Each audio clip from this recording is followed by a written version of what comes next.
ہماری زندگی کا سب سے اہم سوال پیشن، شوق کو حاصل کرنا یا پیسہ کمانا ہے۔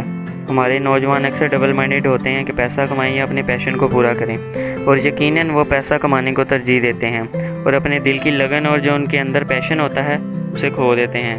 ایک کوٹیشن ہے کہ سیلری وہ رشوت ہے جو آپ کو آپ کے خوابوں کو پورا کرنے سے روکتی ہے۔ حضرت علامہ اقبال نے مقابلے کا امتحان دیا لیکن وہ پاس نہ کر سکے۔ اگر وہ پاس ہو جاتے تو شاید وہ علامہ اقبال نہ ہوتے۔ عبدالستار ایدھی نے 2 دفعہ الیکشن لڑا لیکن جیت نہ سکے۔ سر جی اگر وہ جیت جاتے تو یتیموں کا سہارا کون بنتا؟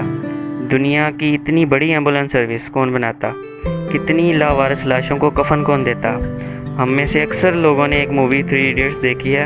میں بھی کئی دفعہ دیکھ چکا ہوں۔ موٹیویشن کے لیے ایک بیسٹ مووی ہے۔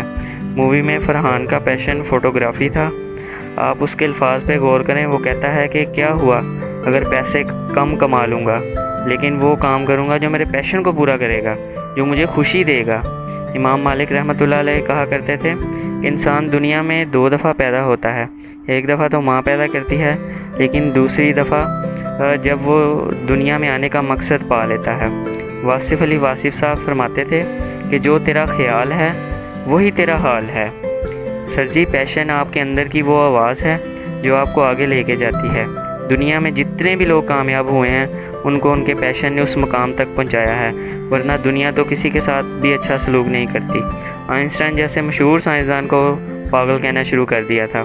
پیشن آپ کی دنیا بدل دیتا ہے اور آپ کو وہ خوشی دیتا ہے جو کوئی اور نہیں دے سکتا، اور میں ان لوگوں کو خوش قسمت سمجھتا ہوں جن کا پیشن ان کا ذریعہ معاش ہے۔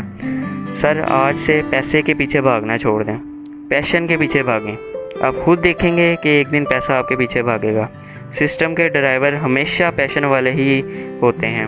اس دنیا میں کسی کے لیے آسانی نہیں ہے، ایفرٹ کر کے ہی کامیابی ملتی ہے، اور یہ وہی انسان کرتا ہے جس کے اندر کچھ کر گزرنے کی لگن ہوتی ہے۔